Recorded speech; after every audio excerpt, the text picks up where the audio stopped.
இங்கு வந்திருக்கும் அனைத்து ஊடக நண்பர்களுக்கும் மேடையில் விட்டிருக்கும் பெரியோர்களுக்கும் என்னுடைய மாலை வணக்கம். அற்றை திங்கள் அந்நிலவில் ரொம்ப அருமையான ஒரு டைட்டில். அந்த டைட்டிலுக்காகவே நான் வந்து கண்டிப்பாக ஜெயக்குமார் லாரன்ஸ் சாரை வாழ்த்தணும். ஏன்னா ஒரு பியூரான ஒரு தமிழ் டைட்டில். ஏன்னா ரொம்ப நம்முடைய மிகப்பெரிய ஆளுமை, தமிழ் ஆளுமை திரு திண்டுக்கல் லியோனி சார் இருக்கார். அவருக்கு ரொம்ப பிடிக்கும்னு நினைக்கிறேன். ஏன்னா இந்த மாதிரி தமிழ் டைட்டில்லாம் ரொம்ப ரேராக பார்ப்பீங்களா ஐயா? ஸோ அற்றை திங்கள் அந்நிலவில் ரொம்ப பியூட்டிஃபுல்லாக இருந்தது. அந்த ட்ரெய்லரும் சரி, அந்த பாடல் காட்சியும் சரி, அவங்க நல்ல அருமையாக பண்ணியிருந்தாங்க. மிக முக்கியமாக நான் வந்து ஆக்டர், அந்த படத்தினுடைய லீட் ஆக்டர்கிட்ட பேசிகிட்டு இருக்கும்போது அவர் சொன்னார் வந்து ரொம்ப குறுகிய நாட்களில் ரொம்ப அழகாக டைரக்டர் லாரன்ஸ் எடுத்திருக்காரு அப்படின்னு சொல்லிட்டு. ரொம்ப பிரமாதமாக இந்த ட்ரைனிங், நீங்களே உங்களுக்கான ஒரு ட்ரைனிங் போல இருக்குது. ஒரு படத்தை எடுத்து ஒரு டிசிப்மா அப்படின்ற இன்ஸ்டியூட் நீங்கள் பண்ணும்போது அதில் உங்கள் மாணவர்களுக்கு ட்ரைனிங் கொடுக்கறதுக்கு முன்னாடி உங்களை நீங்களே ட்ரெயின் பண்ணி ஒரு 18-20 நாட்களுக்குள்ளே ஒரு படத்தை எடுத்து முடிக்க முடியும். ஒரு லொக்கேஷனில் கரெக்டாக அழகான ஸ்டோரி பிளான் பண்ணி ஒரு பவுண்ட் ஸ்கிரிப்டோடு போகும்போது, பக்காவாக ஆக்டர்ஸ் எல்லாம் ட்ரெயின் பண்ணி போகும்போது நம்மளால் ஒரு 20 நாட்களுக்குள்ளேயே ஒரு படத்தை எடுத்து ஒரு சிறப்பான படைப்பாக கொண்டு வர முடியும் அப்படின்னு நீங்கள் இந்த படத்தில் கொடுத்துருக்கீங்க. கண்டிப்பாக உங்களுக்கு உங்கள் தயாரிப்பாளர்கள்லாம் வாழ்த்து சொல்லணும். எல்லாரும் தயாரிப்பாளர்கள் எல்லோருக்கும் என்னுடைய வாழ்த்துக்கள். ஏன்னா இந்த மாதிரி படைப்புகள் குறுகிய பட்ஜெட்டில் வரும்போது ஒரு எக்ஸ்பெரிமெண்டலாக இருந்தாலும் கண்டிப்பாக அந்த படத்தில் இன்வெஸ்ட் பண்ணவங்களுக்கு பெரிய பிரச்சனை வராது. ஏதாவது வகையில் நம்ம போட்ட தொகையை எடுத்துட முடியும். அப்படிப்பட்ட ஒரு உழைப்பாக தான் ஜெயக்குமார் லாரன்ஸ் அவர்கள் கொடுத்துருக்காரு. அவருக்கு என்னுடைய வாழ்த்துக்கள். இந்த என்டையர் குழு பாடல்கள்லாம் ரொம்ப நல்லா இருந்தது. அண்ட் பர்டிகுலராக இதை வந்து ஒரு இன்ஸ்டியூட்னுடைய ஒரு படைப்பாக கொண்டு வரணும். டிசிப்மா அப்படின்ற ஒரு இன்ஸ்டியூட்டை 2 வருஷம் முன்னாடி ஆரம்பித்து இப்போது அந்த கோர்ஸில் ஆரம்பிக்கிறதுக்கு முன்னாடியே அவங்க வந்து ஒரு படைப்பை கொண்டு வரணும். அது வந்து அந்த இன்ஸ்டியூட்டில் ஒரு பாடமாக இருக்கும். கண்டிப்பாக பார்க்குற மாணவர்களுக்கு தெரியும் இந்த மாதிரிலாம் படைப்பு இங்கே உருவாக்குவாங்க எவ்ரி இயர் அப்படின்றது ரொம்ப சந்தோஷமாக இருக்குது. ஏன்னா நாங்களும் வந்து பாஃப்டா ஃபில்ம் இன்ஸ்டியூட் அப்படின்னு ஒரு 5 இயர்ஸாக ரன் பண்ணிகிட்டு இருக்கோம். இன்ஸ்டியூட் ரன் பண்ணுறது அவ்வளோ ஈஸி இல்லை. ஆனால் இதுக்கு வந்து நிறைய சப்போர்ட் இருக்குது. கண்டிப்பாக மிகப்பெரிய லெவலில் ஃப்ரான்ஸ்லேருந்து ஆரம்பித்து ரெவரண்ட் ஃபாதர் என்கிட்ட சொல்லிட்டு இருந்தார் எந்தளவு ஒரு பெரிய சப்போர்ட்டுன்னு. அந்த மாதிரி சப்போர்ட்லாம் வரும்போது கண்டிப்பாக இந்த இன்ஸ்டியூட் நல்லபடியாக வரதுக்கு வாய்ப்பு இருக்குது. அதுவும் நல்ல வெல் ட்ரெயின்டான ஜெயக்குமார் லாரன்ஸ் அவர்கள் வந்து இதில் இன்வால்வ் ஆகிருக்கிறது கண்டிப்பாக நிறைய ஸ்டூடெண்ட்ஸ்க்கு பெனிஃபிட்டாக இருக்கும் நம்புகிறேன். இந்த படைப்பு கண்டிப்பாக திரையரங்கில் வரணும். இந்த மாதிரி படைப்புகள் வெளிவந்து மக்கள் மத்தியில் ரீச் ஆனதான் உங்களுடைய அடுத்த கட்டமாக நீங்கள் எடுக்கிற ஒவ்வொரு முயற்சிக்கும் வந்து நிறைய ஆதரவு இருக்கும். ஊடகங்கள் எல்லோரும் இந்த மாதிரி நல்ல படைப்புகளை ஆதரிக்கணும்னு வேண்டி கேட்டுக்கொள்கிறேன். இங்கே வந்திருக்கும் அனைத்து ஊடக நண்பர்களுக்கும் மீண்டும் ஒரு முறை நன்றி. இந்த படைப்பு மாபெரும் வெற்றியடைய. கொஞ்சம் லேட்டாக வந்துட்டேன் சார். பட் இது மிஸ் பண்ணக்கூடாதுன்னு வந்தேன். பிகாஸ் அந்த சாங் வந்து ரொம்ப ஸ்பெஷல். நான் சார் வந்து வேற ஒரு மியூசிக் காம்படிஷன் போது நான் மீட் பண்ணேன். ஸோ அப்போ ஐ வாஸ் ஜட்ஜிங். அண்ட் இந்த மாதிரி ஒரு ஃபிலிம் பண்ணுறோம் அப்படின்னு சொல்லிட்டு பாட கூப்பிட்டாங்க. அண்ட் பாபி கர்ரா அவர்கள் வந்து ரொம்ப அழகான ஒரு சாங் கொடுத்துருந்தாரு எனக்கு. And it is very special to me. எனக்கு ரொம்ப பிடிச்சிருந்தது. அந்த சாங் நான் வந்து பெஸ்ட்டாக கொடுக்கணும்னு சொல்லிட்டு ஐ ட்ரைட் சிங்கிங். அண்ட் என் வாய்ஸில் அந்த சாங் வந்து ரிலீஸ் ஆனதுக்கு ரொம்ப சந்தோஷம். Thank you sir and thank you. And to the whole team thank you so much. And I am glad to be here today. Thank you.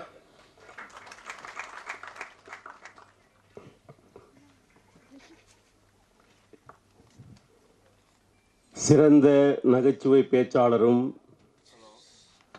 பட்டிமன்ற நடுவரும் தமிழ்நாடு பாடநூல் கழகத்தினுடைய தலைவரும் இன்றைய நிகழ்வின் சிறப்பு விருந்தினருமான ஐயா திண்டுக்கல் லியோனி அவர்களே, MSFS நிறுவனத்தின் உலகத் தலைவர் ரெவரண்ட் ஃபாதர் அப்ரஹாம் வெட்டுவேலில் அவர்களே, இன்றைய நிகழ்வின் விருந்தினரும் திரைப்பட தயாரிப்பாளருமான டாக்டர் ஜி தனஞ்சயன் அவர்களே, இந்தியன் அமெரிக்கன் ஆக்டர் திரு பாபு ஆண்டனி அவர்களே, இந்த திரைப்படத்தின் இயக்குனர் ஜெயக்குமார் லாரன்ஸ் அவர்களே, மற்றும் திரைப்படத்தில் நடித்த நடிகர் நடிகைகள் மற்ற டெக்னீஷியன்ஸ் அவர்களே, ஊடக நண்பர்களே, உங்கள் அனைவருக்கும் என்னுடைய மாலை வணக்கத்தை தெரிவித்துக் கொள்கிறேன். இன்று அற்றை திங்கள் அந்நிலவில் என்ற இந்த திரைப்படத்தினுடைய இசை மற்றும் அந்த ட்ரெய்லர் வெளியீட்டு விழாவை நாம் நடத்தி கொண்டிருக்கிறோம். இந்த திரைப்படத்தினுடைய ஒரு மைய கருத்தாக ஒரே ஒரு செய்தியை மட்டும் நான் உங்களுக்கு கூற விரும்புகிறேன். மனித குலத்தை நாம் பார்க்கின்ற பொழுது தனிமனித வாழ்க்கையாக இருக்கலாம், ஒரு குடும்ப வாழ்க்கையாக இருக்கலாம், அல்லது ஒரு கூட்டு வாழ்க்கையாக இருக்கலாம். எதாக இருந்தாலும் இவை எல்லாமே ஒரு சில மதிப்பீடுகள் அடிப்படையில் தான் அமைகின்றன. மனித மாண்புகள் என்று நாம் அதை கூறுகிறோம். நியாயம், நீதி, நேர்மை, உண்மை, உழைப்பு, அன்பு, பந்தம், பாசம், நட்பு, உறவுகள், மன்னிப்பு, பகிர்தல், இவையெல்லாம் ஒரு அடிப்படையாக வைத்துதான் ஒரு தனிமனித வாழ்க்கையும் அமைய முடியும், ஒரு குடும்ப வாழ்க்கையும் அமைய முடியும், ஒரு கூட்டு வாழ்க்கையும் அமைய முடியும். அப்படி இருந்தால்தான் அந்த ஒரு வாழ்க்கை ஒரு வெற்றிகரமான ஒரு வாழ்க்கையாக இருக்க முடியும். ஆக இந்த திரைப்படத்தில் அந்த குடும்ப வாழ்க்கையை, கணவன் மனைவி இவர்களிடையே இருக்கின்ற அந்த ஒரு வாழ்க்கையை மையமாக வைத்துக்கொண்டு இந்த விழுமியங்கள் அவர்களிடையே இருக்கிறதா என்ற ஒரு கோணத்தில் பார்க்கிறோம். திருமணம் செய்ய விரும்பல, கட்டாய திருமணம் நடைபெறுகிறது. திருமணம் நடைபெற்று விட்டது என்ற காரணத்துக்காகவே அன்பு, பந்தம், பாசம், காதல், பகிர்தல், மன்னிப்பு இவையெல்லாம் இல்லாமல் ஒரு குடும்ப வாழ்க்கை இருக்க முடியுமா? ஒரு குடும்ப வாழ்க்கையை நடத்த முடியுமா? அது ஒரு போலியான வாழ்க்கையாகத்தான் இருக்க முடியும். திருமணம் நடந்துவிட்டது என்ற ஒரே காரணத்திற்காக அப்படியே அவர்கள் வாழ முடியுமா? அது வெற்றி அடையுமா? அது சமுதாயத்திற்கு பலனை கொடுக்குமா? இந்த ஒரு ஒரு கருத்தினுடைய ஒரு மாற்று சிந்தனையாக இந்த படத்தை உருவாக்கி இருக்கிறார்கள். ஒரு மாற்று சிந்தனையோடு அதை எடுத்து சென்றிருக்கிறதாக நான் பார்க்கிறேன். ஆக நான் கூற வேண்டிய ஒரே ஒரு கருத்து, நம்முடைய தனிப்பட்ட வாழ்க்கையிலும் குடும்ப வாழ்க்கையிலும் அல்லது கூட்டு வாழ்க்கையில் எந்த ஒரு நிலையிலும் மனித மாண்புகள் பேணி காக்கப்பட வேண்டும். அந்த நல்ல மதிப்பீடுகளை கொண்ட ஒரு வாழ்க்கையாக இருக்க வேண்டும். அவ்வாறு இருக்கின்ற பொழுது அந்த ஒரு தனி மனிதனுடைய வாழ்க்கை நல்ல ஒரு பயனுள்ள சமுதாயத்திற்கு ஒரு பயனுள்ள வாழ்க்கையாக இருக்கும். குடும்ப வாழ்க்கையில் நிறைவு, மகிழ்ச்சி கிடைக்கும், சமுதாயம் முன்னேறும், நாடும் முன்னேறும்.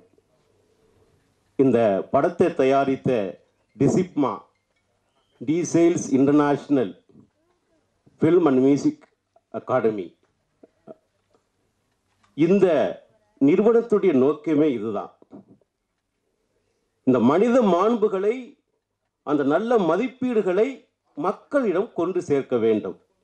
எதன் வழியாக? மீடியா, ஃபில்ம், இந்த ஊடகத்தின் வழியாக மக்களுக்கு கொண்டு சேர்க்க வேண்டும். மக்களுக்கு அதை எடுத்து கூற வேண்டும். இந்த சமூகம் அதனால் பயனடைய வேண்டும். அதுதான் இந்த டிசிப்மா உடைய நோக்கம். ஆக இந்த ஒரு கருத்தை மட்டும் நான் கூறிக்கொண்டு, இதில் இதுக்காக உழைத்த அனைத்து உள்ளங்களையும் நினைத்து பார்த்து, ஃபில்ம் டைரக்டர், ப்ரொடக்ஷன், அதில் சம்பந்தப்பட்ட அனைத்து நடிகர் நடிகைகள் மற்றும் மற்ற பணியாளர்கள், இந்த டிசிப்மா நிறுவனத்தினுடைய பணியாளர்கள், மாணவர்கள் எல்லோருக்கும் என்னை நன்றியை தெரிவித்துக் கொண்டு, இங்கே வந்திருக்கின்ற ஊடகவியலாளர்கள் மற்றும் இங்கே வந்திருக்கின்ற நண்பர்கள் எல்லோருக்கும் இந்த என்னுடைய நன்றியை தெரிவித்துக் கொண்டு விடைபெறுகிறேன். நன்றி, வணக்கம். Dr. Dhananjayan sir, film producer, my guru and my dear friend Babu Antony, director Jayakumar Lauren, Reverend Father Nyasimutu, and all the dignitaries on the stage, the actors, actresses, the crew, the technicians, the media, and sisters and brothers. Very good evening to all of you.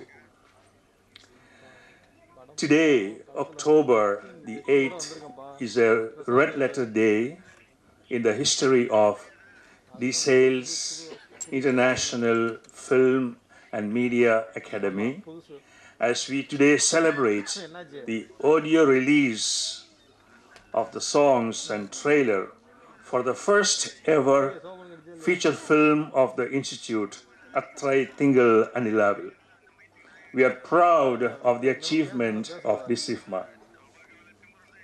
DCIFMA was started 2 years ago to provide a media hub to disseminate the core values of love and peace and human dignity. It was started to mold the high-quality professionals from those who have a passion for filmmaking. DCIFMA today is trying to build a culture of innovation with film and media and digital communication.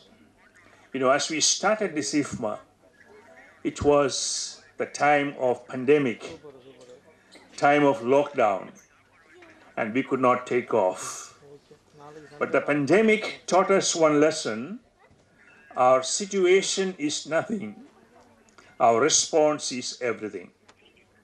Our situation is nothing, our response is everything.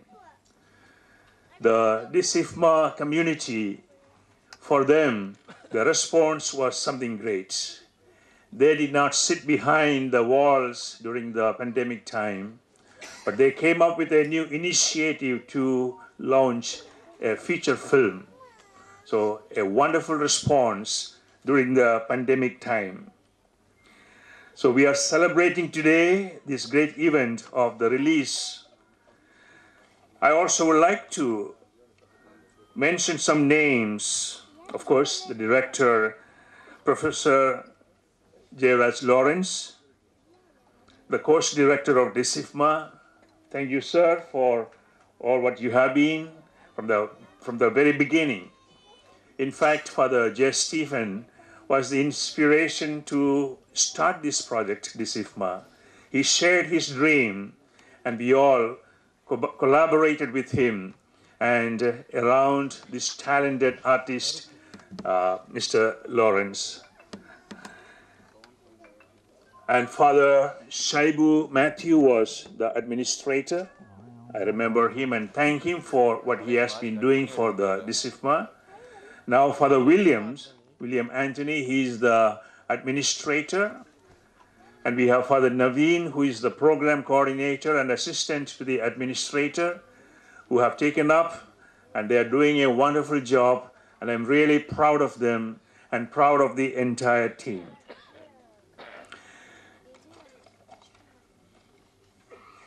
We are also very grateful to all the artists, technicians who made it possible for us to have this film, Attrai Tingal Anilavu. And of course, we listened to the melodious songs and we watched the trailer of the movie. And I'm also delighted today because we are the first in India among the religious congregations to have made a feature film. That is something to be celebrated. I take this opportunity to thank all of you for collaborating with us, with the missionaries of St. Francis de Sales. And we want to grow higher and higher with God's grace. Thank you, the whole DCIFMA team, for your committed service. And I'm sure, and I look forward to many more activities and films and entertainment from DCIFMA. And may DCIFMA be a beacon of hope to the young boys and girls who have a passion for filmmaking. Thank you, all of you, for coming here. Thank you, the media, and thank one and all. God bless DCIFMA and God bless you. Thank you. வணக்கம். இன்று இப்படி ஒரு நிகழ்வு நடக்க வாய்ப்படுத்தியிருக்கும் அந்த இறைவனுக்கு என் நன்றிகளை முதலில் சமர்ப்பிக்கிறேன். அற்றை திங்கள் அந்நிலவில் திரைப்படத்தின் இசை மற்றும் ட்ரெய்லர் வெளியீட்டு விழாவிற்கு வந்திருந்து அதனை தலைமை தாங்கி நடத்தி கொண்டிருக்கும் எனது அன்பு ஆசிரியர், உண்மையிலே எனக்கு ஆசிரியர் தான், Leoni sir, Dindigul saint Mary's higher secondary ஸ்கூலில். அவர்கிட்ட நான் சயின்ஸ் படித்தேன். நிறைய பேருக்கு தெரியாது அவர் சயின்ஸ் டீச்சர் அப்படின்னு. ஸோ இன்றைக்கி அந்த உண்மையை இங்கே பகிர்ந்துக்கிறேன். ஸோ அவர் தனது மாணவனின் திரைப்பட இசை வெளியீட்டிற்கு தலைமை ஏற்க சம்மதித்து வந்திருக்கும் சிறப்பு விருந்தினர், பட்டிமன்ற நாயகன், தமிழ்நாடு பாடநூல் நிறுவனத்தின் தலைவர் திண்டுக்கல் லியோனி சார் அவர்களுக்கு எனது நன்றியை சமர்ப்பிக்கிறேன். டிசிப்மா நிறுவனம் மட்டுமல்லாமல் உலகத்தில் பல நாடுகளில் தனது சேவையை செய்து வரும் MSFS சபையின் தலைவர். டிசிப்மா தமது ஆயிரக்கணக்கான நிறுவனங்களில் ஒன்று என்ற போதும் அதன் முதல் சாதனை நிகழ்ச்சியில் ஒரு தாயாக தந்தையாக நான் இருந்து ஆசீர்வதிக்க வேண்டும் என்று ரோம் நகரிலிருந்து இந்த நிகழ்ச்சிக்காக வருகை தந்து தம்முடைய ஆசிகளை வழங்கியிருக்கும் அருட்தந்தை Abraham, superior general of MSFS அவர்களுக்கு என் நெஞ்சார்ந்த நன்றிகளை சமர்ப்பிக்கிறேன். திரைப்பட உலகில் மிக்க அனுபவம் வாய்ந்த நடிகரும் அருட்தந்தை சுப்பீரியர் ஜெனரல் அவர்களின் வகுப்பு தோழருமான நடிகர் திரு பாபு ஆண்டனி சார் அவர்களை அமெரிக்காவில் இருந்து இந்த நிகழ்ச்சிக்காகவே வந்து வாழ்த்துக்களை வழங்கியமைக்காக எனது நன்றிகளை தெரிவித்துக் கொள்கிறேன். தமிழ் திரையுலகில் தனக்கென ஒரு முத்திரையை ஏற்படுத்தி கொண்டுள்ள பட தயாரிப்பாளர், மூத்த திரைக்கலைஞர், தேசிய விருது பெற்ற எழுத்தாளர், திரைப்படங்களையும் திரை உலகினையும் ஆழமாய் நேசிப்பவர் டாக்டர் ஜி தனஞ்சயன் அவர்கள் எங்களின் அழைப்பினை ஏற்று இந்த இசை வெளியீட்டு விழாவிற்கு வந்திருந்து தனது வாழ்த்துக்களை பதிவு செய்த அவருக்கு என் மனமார்ந்த நன்றிகள்.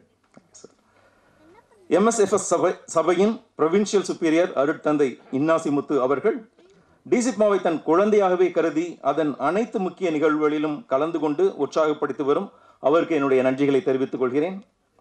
தவிர டிசிப்மா தயாரிப்பு நிறுவனத்தின் தலைவராக இருந்து திரைப்பட தயாரிப்பு பணிகளை தன் தோளில் சுமந்து கொண்டிருக்கும் அருட்தந்தை ஜோசப் சேவியர் அவர்களுக்கு எனது நன்றியை தெரிவிக்கிறேன். டிசிப்மாவின் இயக்குனர், என்னுடன் சேர்ந்து இந்த கனவை பகிர்ந்து கொண்டவர், டிசிப்மா உருவாக காரணமாக இருந்தவர் அருட்தந்தை ஜே ஸ்டீஃபன். அவரால் இன்று கலந்து கொள்ள முடியவில்லை. அவருக்கும் எனது நன்றிகளை தெரிவித்துக் கொள்கிறேன். டிசிப்மாவின் முதல் அட்மினிஸ்ட்ரேட்டர், திரைப்படத்திலும் நடித்துள்ள தந்தை ஷைபு மேத்யூ அவர்கள், இப்போதைய அட்மினிஸ்ட்ரேட்டர் அருட்தந்தை வில்லியம் அவர்கள், கோஆர்டினேட்டர் அருட்தந்தை நவீன் நிர்மல் அவர்கள் ஆகிய அனைவருக்கும் என்னுடைய நன்றிகளை தெரிவித்துக் கொள்கிறேன். அத்துடன் எனது அருமையான ஊடக நண்பர்கள், உங்களுக்கு என்னுடைய முதற்கண் வணக்கத்தையும் நன்றியையும் தெரிவித்துக் கொள்கிறேன். ஒரு மீடியா அகாடமி படம் எடுக்க முடியுமா அப்படிங்கிற ஒரு கேள்வி இருந்துகிட்டே இருந்தது. எல்லா மீடியா அகாடமிலையும் திரைப்படம் எடுக்கிறது எப்படி, ஒரு இயக்குனராக மாறுறது எப்படி, திரைக்கதை எழுதுறது எப்படி எல்லாம் சொல்லி கொடுத்துட்டே இருக்காங்க. ஆனால் அவங்க அந்த மாணவர்கள் வெளியே சென்று படம் எடுக்கிறாங்களா, இல்லை அந்த அகாடமியே அதற்கான பயிற்சியை வெளியிடுதா அப்படின்னா அது இல்லாமல் தான் இருந்துட்டு இருந்தது. குறும்படங்கள் எடுப்பாங்க, அதுக்கப்புறம் டிப்ளமோ கொடுத்து அனுப்பிடுவாங்க. அந்த மாதிரி ஒரு கட்டம் இருந்தது. அதுக்கப்புறம் போயிட்டு ஃபீல்டில் போயிட்டு ஒரு 1 or 2 years 5 years ஒர்க் பண்ண பிறகு தான் அந்த மாணவர்களுக்கு ஒரு படத்தில் பேர் வரக்கூடிய வாய்ப்பு கிடைக்கும். ஸோ அந்த மாதிரி இருக்கக்கூடாது அப்படின்ட்டு லயோலா கல்லூரியில் 14 வருடங்கள் மீடியா டீச்சிங் இருந்த பிறகு அங்கே இந்த விஷயங்களை சஜஸ்ட் பண்ணியிருந்தோம். லயோலா மாதிரியான மிகப்பெரிய நிறுவனம் வருஷம் வருஷம் நிச்சயமாக ஒரு அற்புதமான படத்தை எடுக்க முடியும் அப்படிங்கிற ஒரு நம்பிக்கையை அங்கே கொடுத்துருந்தோம். ஆனால் லயோலாவின் அகடமிக் சூழ்நிலை ஏன்னா யூனிவர்சிட்டி கீழே இயங்குற அந்த சூழ்நிலை அது அனுமதிக்கலை. அப்போ ஃபாதர் ஜே ஸ்டீஃபன் MSFSோட தலைவராக இங்கே இந்தியாவோட தலைவராக இருந்தாங்க. அப்போ என்னுடைய கனவை அவரோட பகிர்ந்துக்கப்ப அவர் சொன்னார், நிச்சயமாக இதை நம்ம செய்யலாம். ஏன்னா ஃபாதர் ஸ்டீஃபன் ஊடக கலைகளோட மாணவர் லயோலா கல்லூரியில். அப்போ இதை சொன்னார், நிச்சயமாக மாணவர்கள் ஒரு 6 மாதம் படிச்சுட்டு 6 மாதம் திரைப்படத்தில் ஒர்க் பண்ணுற மாதிரி ஒரு டிப்ளமோ படிப்பை நம்ம கொடுக்கலாம் சார் அப்படின்னு சொல்லியிருந்தாரு. அந்த கனவு தான் இன்றைக்கு உங்கள் முன் நனவாக மாறியிருக்கிறது. ஆனால் இதை முன்னெடுத்து செல்லும்போது நிறைய கேள்விகள் இருந்தது. ஒரு கிறிஸ்தவ சபை ஒரு மெயின் ஸ்ட்ரீம்குள்ளே வராங்க, ஒரு கமர்ஷியலாக ஒரு திரைப்படம் எடுக்க போகிறாங்க, இது எப்படி இருக்கும், மக்கள் வந்து இதை எப்படி ஏற்றுக்குவாங்க, ஏன்னா எந்த ஒரு சிகரெட் ஸ்மோக்கிங் கூட உள்ளே வந்துடக்கூடாது அப்படிங்கிறது ரொம்ப தெளிவாக இருந்தாங்க. எப்படி காந்தி வந்து வெளிநாட்டுக்கு போகிறப்ப அவங்க அம்மா வந்து சத்தியம் வாங்கிட்டாங்களோ அது மாதிரி ஃபாதர் நிறைய மீட்டிங் வந்து போச்சு. சார், சபையோட பெயர் வந்து ரொம்ப முக்கியம், எந்த விதத்துலையும் சிறு களங்கம் கூட வரக்கூடாது, இது பண்ண முடியுமா முடியாதா அப்படின்ட்டு நிறைய மீட்டிங் போயிட்டே இருந்தது. அதுக்கப்புறம் நான் வந்து என்னை பற்றி சொன்னேன். ஃபாதர், என்னுடைய மாணவர்களுக்கு இந்த 14 வருடங்களில் 200க்கும் 300க்கும் மேற்பட்ட ஷார்ட் ஃபிலிமுக்கு அவங்களுக்கு ஹெல்ப் பண்ணியிருக்கேன், நிறைய இது திரைக்கதையெல்லாம் எழுதி கொடுத்துருக்கேன். அப்போ சொன்னேன், ஃபாதர், என்னுடைய மாணவர்களுக்கு நான் சொல்கிற விஷயமே வந்து தேவையற்ற சிகரெட்டோ இல்லை மது குடித்தலோ அல்லது ஆபாசமோ வன்முறையோ இல்லாத படத்தை எடுங்க, ஆரோக்கியமான சினிமாவை எடுக்க கற்றுக்குங்க. என்னைக்கு வந்து ஒருத்தர் வந்து ரத்தமும் அல்லது வன்முறை நிகழ்ச்சிகள் அல்லது ஆபாசம் கலந்து ஒரு ஆடியன்ஸ் வந்து அப்படி செய்து தான் ஆடியன்ஸை ஜெயிக்க வைக்க முடியும் அப்படின்னா அது தவறான சிந்தனை. நல்ல சிந்தனைகளை கொடுத்து நிச்சயமாக ஜெயிக்க வைக்க முடியும் அப்படின்னு உங்களை நம்புங்க. ஸோ எப்பவுமே நான் சொல்கிறது, கண்டென்ட் இஸ் த கிங். உங்களை நம்புங்க, கண்டென்ட்டை நம்புங்க. கண்டென்ட் வந்து ஆடியன்ஸ் வந்து உங்களுக்கு கொண்டு போய் சேர்க்கும். அதற்கு ஊடக நண்பர்கள் மிக்க உதவி செய்வார்கள் என்பதை திருப்பி திருப்பி சொல்லிட்டு இருந்தேன். ஏன்னா எந்த நல்ல சினிமாவையும் ஊடக நண்பர்கள் ஆதரிக்காமல் விட்டதே கிடையாது. அந்த நம்பிக்கையில் தான் அற்றை திங்கள் அந்நிலவில் நாங்கள் வந்து எடுத்திருக்கோம்.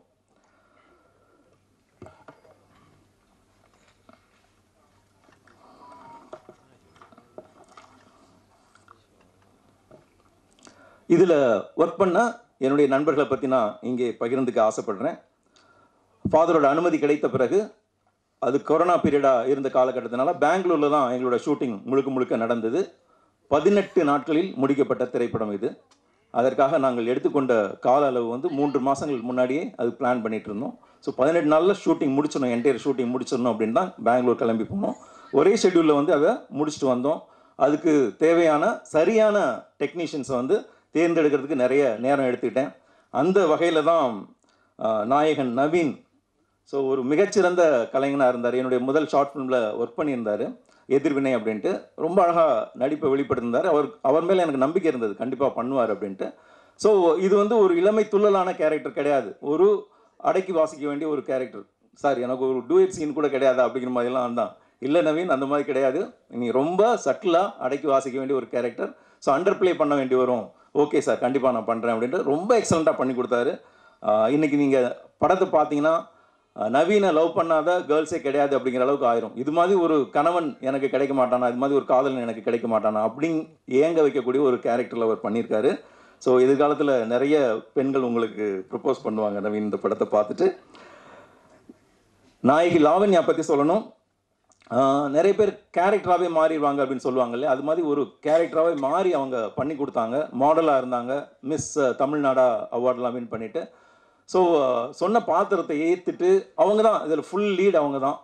ஸோ ரொம்ப ஒரு லாவண்யா வந்து ஆர்த்திங் அப்படிங்கிற அந்த கேரக்டரில் அந்த கேரக்டராகவே வாழ்ந்து காட்டினாங்க. இன்றைக்கு அவங்களால வர முடியல, பட் அவங்களுடைய வருத்தங்களையும் மன்னிப்புகளையும் ஊடக நம்மள்கிட்ட கேட்டுக்க சொன்னாங்க. அவங்க சார்பில் நான் மன்னிப்பு கேட்டுக்கிறேன். அதே மாதிரி தோழி பாத்திரத்தில் நடித்த பிரேமா நீங்கள் எதிர்த்து, ஸோ ரொம்ப குட்டியாக இருந்தாங்க, ரொம்ப சின்ன பொண்ணு. எனக்கு ஒரு சூப்பரான ஒரு ஃப்ரெண்டு கேரக்டர் வேணும் அப்படின்ட்டு தேடினப்போ நிறைய ஆடிஷன் நடந்துகிட்டே இருந்தது. அதுக்கப்புறம் ஒரு இதில் வந்து பிரேமாவை பார்த்தேன். அந்த முடியே எனக்கு ரொம்ப பிடிச்சிருந்தது, அழகாக சுறுசுட்டே முடி, கண்ணெல்லாம் ரொம்ப ஷார்ப்பாக அந்த மாதிரி. Thank you sir, thank you sir, thank you sir, thank you so much sir. அதுக்கப்புறம் பிரேமா, நீங்கள் தான் அந்த ரோல் வந்து பண்ண போகிறீங்க, ஹீரோயின் கூடவே ஃபுல்லாக ட்ராவல் பண்ணுவீங்க படம் ஃபுல்லாக அப்படின்னு. சரிங்க சார், நான் கண்டிப்பாக பண்ணுறேன் அப்படின்னு இயல்பாக பண்ண வச்சேன். என்ன அவங்களால வர முடியுமோ நீங்கள் இயல்பாக பண்ணுங்கள், நான் எடுத்துக்கிறேன் அப்படின்னு. டேக்ஸ் வந்து 5 டேக் 6 டேக் போகும், ஆனால் ஒவ்வொரு கோணத்தில் வித்தியாசமாக எடுத்துகிட்டே இருப்போம். இயல்பாக நீங்கள் என்ன வருமோ அதை மட்டும் பண்ணுங்கள், கான்சியஸே வேண்டாம் அப்படின்னு சொல்லிட்டு எல்லா ஆர்டிஸ்ட்டையும் அந்த மாதிரியே சொல்லி வேலை வாங்கினேன். பிரேமா வந்து ரொம்ப பிரமாதப்படுத்திருக்காங்க. இந்த படத்தை நீங்கள் பார்த்தீங்கன்னா தெரியும், அவங்களும் பெரிய ரவுண்டு வருவாங்க. Thank you Prema, thank you so much. Prem வந்து இந்த படத்தில் ஒரு ஃப்ரெண்டாக நடிச்சிருக்காரு, அவர் இன்னைக்கு வர முடியல. அதே மாதிரி சுவாதி, ஸோ பெங்களூரில் லாவண்யாவோட அக்கா கேரக்டர், அதாவது ஹீரோயினோட அக்கா கேரக்டர் தேவை அப்படின்ட்டு இங்கே நிறைய ஆடிஷன் பண்ணி பார்த்தோம். எனக்கு திருப்தியான கேரக்டர் வந்து அமையவே இல்லை. சரி, பெங்களூரில் நம்ம தேடிக்கலாம் அப்படின்ட்டு ஒரு 5 days தான் இருந்தது ஷூட்டிங்க்கு. அப்போ அங்கே போயிட்டு ஆடிஷன் வந்து வச்சுருந்தோம் ஒரு நிறுவனத்தின் மூலமாக. அப்போ கிடைச்சவங்க தான் சுவாதி. ஸோ ஷூட்டிங் முன்னாடி அவங்கள்ட்ட என்ன கேரக்டர் எல்லாம் சொல்லியிருந்தேன். நேராக ஷூட்டிங் தான் வந்தாங்க, அங்கே தான் சந்திக்க முடிஞ்சது. ஆனால் அந்த கேரக்டர் அவ்வளோ சூப்பராக, இவங்களை விட யாருமே அந்த கேரக்டர் பண்ணியிருக்க முடியாது அப்படிங்கிற மாதிரி பண்ணியிருக்காங்க. ரொம்ப பிரமாதமாக பண்ணியிருக்காங்க. Thank you Swathi, thank you for that. அதுக்கப்புறம் டெக்னீஷியன்ஸ் பற்றி சொல்லணும். ஒரு இயக்குனரோட தளபதிகள் அப்படின்னு சொன்னால் 3 பேரை சொல்லலாம். Cameraman, music director and editor. எனக்கு அமைந்த அந்த 3 பேரும் ரொம்ப அற்புதமானவங்க. கேமராமேன் அவர் வெங்கடேஷ், ஸோ எக்ஸலண்ட்டாக எடுத்து கொடுத்துருக்காரு. இன்றைக்கி அந்த காட்சிகள்லாம் பார்த்தா என்னுடைய கனவு வந்து ஒரு கலர்ஃபுல்லாக காட்டியிருக்காரு. ரொம்ப அழகாக இருந்தது. ஃபஸ்ட்டு ஃப்ரேம் வைக்கிறப்பே நான் சொல்லிட்டேன், இந்த படம் வந்து வெங்கடேஷ் வந்து எங்கேயோ கொண்டு போக போகிறாரு. ரொம்ப அழகாக. ஸோ டிஎஃப்டி ஸ்டூடெண்ட் தான், நிறைய ஒரு 200 மேலே டாக்குமெண்ட்ரிஸ் பண்ணியிருக்காரு அங்கே பாண்டிச்சேரியில் ஆரோவில்ல. அவர் கூட ஒரு ஷார்ட் ஃபிலிம் தான் ஒர்க் பண்ணியிருந்தேன். பட் அந்த எக்ஸ்பீரியன்ஸ் வந்து நிச்சயமாக அவர் நல்லா பண்ணுவார் அப்படின்ட்டு எனக்கு தோணுச்சு. அதை ரொம்ப நல்லா நிறைவேற்றி கொடுத்தார். Thank you Venkatesh, thank you so much. அதுக்கப்புறம் மியூசிக் டைரக்டர் பாபி, அவர் தான் என்னுடைய விழா நாயகன். பாபி வந்து அதான் ஏற்கனவே சொன்ன மாதிரி அவந்திகா அப்படின்ட்டு ஒரு தொடர், அதுக்காக ஒரு ஹாரர் மியூசிக் வந்து போடணும் அப்படின்னு ரொம்ப அழகான ஒரு மியூசிக் வந்து போட்டு கொடுத்துருந்தாரு. அது கண்டிப்பாக அந்த ஏதாச்சும் ஒரு படத்தில் கொண்டு வரணும் அல்லது அந்த சீரியல் திருப்பி ஆரம்பிக்கப்போ உங்களுக்கு போட்டு காட்டணும் அப்படின்ட்டு என்னுடைய விருப்பம். அதில் எனக்கு ரொம்ப அவரோட திறமை வந்து ரொம்ப ரொம்ப பிடிச்சிருந்தது. எது வேணும் கேட்டு அதை எக்ஸ்ட்ரா ஆட் பண்ணி கொடுத்துட்டே இருப்பார். ரொம்ப எக்ஸலண்ட்டாக பண்ணியிருந்தார். அதை வச்சு தான் படம் பண்ணுறப்போ பாபி வச்சு தான் நான் பண்ணணும் அப்படின்னு முடிவு பண்ணியிருந்தேன். அதுக்கப்புறம் அதே மாதிரி நிறைய கதைகள் சொல்லியிருந்தோம். கடைசியாக சரி, குறைந்த பட்ஜெட்டில் இந்த 18 நாட்கள் இதுக்குள்ளே எது எடுக்க முடியும் அப்படின்ட்டு டிசைட் பண்ணி எடுத்த இந்த படம். அதுக்கப்புறம் இந்த படத்தை எடுத்துகிட்டு வந்த பிறகு தான் அவர் சொன்ன மாதிரி சொன்னேன், பாபி படத்தை முடிச்சிட்டேன், இனிமேட் நீங்கள் அதுக்கு மியூசிக் போடலாம். ஏன்னா நிறைய டைம் கதை சொல்லி இது போயிடுச்சு, இப்போ படமாகவே முடிச்சுட்டு வந்துட்டேன், நீங்கள் பாருங்கள் அப்படின்னா பாபிக்கு ரொம்ப பிடிச்சிருந்தது. சார் எக்ஸலண்ட், ஒரு மியூசிக் டைரக்டருக்கு ரொம்ப ரொம்ப ஸ்பேஸ் கொடுக்கக்கூடிய ஒரு படம் பண்ணிட்டு வந்திருக்கீங்க. எனக்கு இது முதல் படமாக பண்ணுறது ரொம்ப சந்தோஷமாக இருக்குது. ஏன்னா எனக்கு இது ஒரு அட்வான்டேஜ் அப்படின்ட்டு ஒவ்வொரு ஃப்ரேமும் பயங்கரமாக வாசித்திருக்காரு. படம் வந்த பிறகு நீங்கள் பாருங்கள், நிச்சயமாக பாராட்டுவீங்க. 3 சாங்குமே அற்புதமாக பண்ணியிருக்காங்க. அதே மாதிரி சிங்கர் சொல்லணும், பிரியா ஹெமேஷ் வந்து ஒரு பாடல் பாடியிருக்காங்க. பார்கவி ஸ்ரீதர் அவங்களோட வாய்ஸை என்டையர் மாற்றி ஒரு அழகான ஹம்மிங் வந்து இது பாடல் வந்து பாட வச்சோம். அதுக்கப்புறம் சூப்பர் சிங்கர் பிரியங்கா அவங்களும் பாடியிருக்காங்க. 3 பாடலுமே ரொம்ப நல்லா வந்திருக்கு. பாபிகாராவும் ஒரு பாட்டு பாடியிருக்காரு. ஸோ அதுக்கப்புறம் என்னுடைய எடிட்டர் சொல்லணும், இளையராஜா இன்றைக்கி இங்கே வர முடியல, நிறைய படங்களுக்கு எடிட் பண்ணிகிட்டு இருக்காங்க. அவருமே ஸோ படம் வந்து லாரன்ஸ் அவரோட படம் கிடையாது, என்னோடய படம் அப்படின்னு எடுத்து ஒவ்வொரு ஃப்ரேமையும் செதுக்கி அவர் அவுட்புட்டெல்லாம் அவர் கொடுக்குறப்ப ரொம்ப சின்சியராக சிரத்தை எடுத்து கொடுப்பாரு. எல்லாமே டைமுக்கு முடிச்சு தரணும் அப்படின்ட்டு என்னை விட அதிகமாக பதட்டப்படுவார். ஸோ அந்த மாதிரி ஒரு எடிட்டர் அமைஞ்சது எனக்கு சந்தோஷம். அவருக்கும் என்னுடைய நன்றியை தெரிவித்துக் கொள்கிறேன். அதுபோல் சில பேரை நான் சொல்லாமல் விட்டேன்னா ரொம்ப தப்பாக போயிடும். கண்டிப்பாக அந்த மேடையில் அவங்களுக்கான ரெக்கக்னிஷன் கொடுக்கணும்.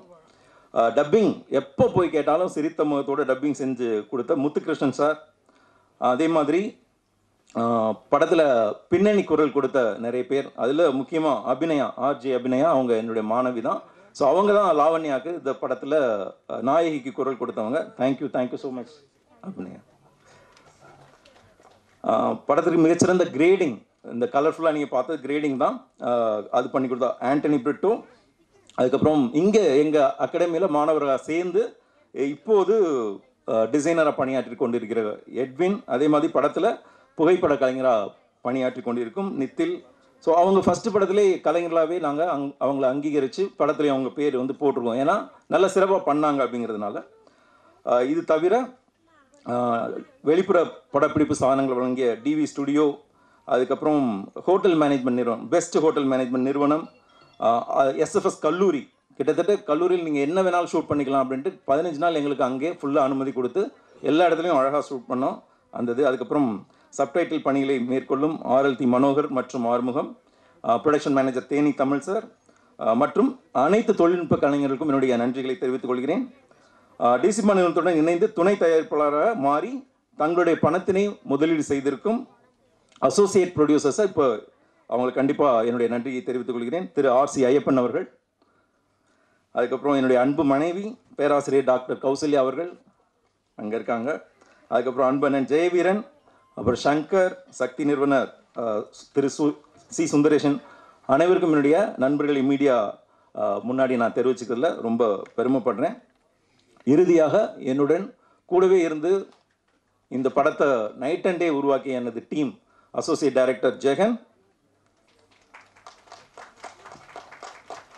Thank you so much Jagan. அதுக்கப்புறம் முதன்மை உதவி இயக்குனர்கள் புஷ்பராஜ், மணிமாறன் சம்பத்குமார், ஆதித்யா. ஸோ இவங்க தான் எங்கள் டீம். ஒரே 4 பேர் தான். அவ்வளோ சப்போர்ட்டிவாக இருந்து என்னுடைய ஒவ்வொரு நடவடிக்கையும் அவங்களுக்கு தெரியும். என்ன அடுத்து என்ன சார் கேட்பார், என்ன பண்ணணும் எல்லாம். ஸோ எனக்கு ரொம்ப ஹெல்ப்ஃபுல்லாக இருந்தவங்க அந்த 4 பேர். ஸோ அவங்களுக்கு என்னுடைய நன்றிகளை தெரிவித்துக் கொள்கிறேன்.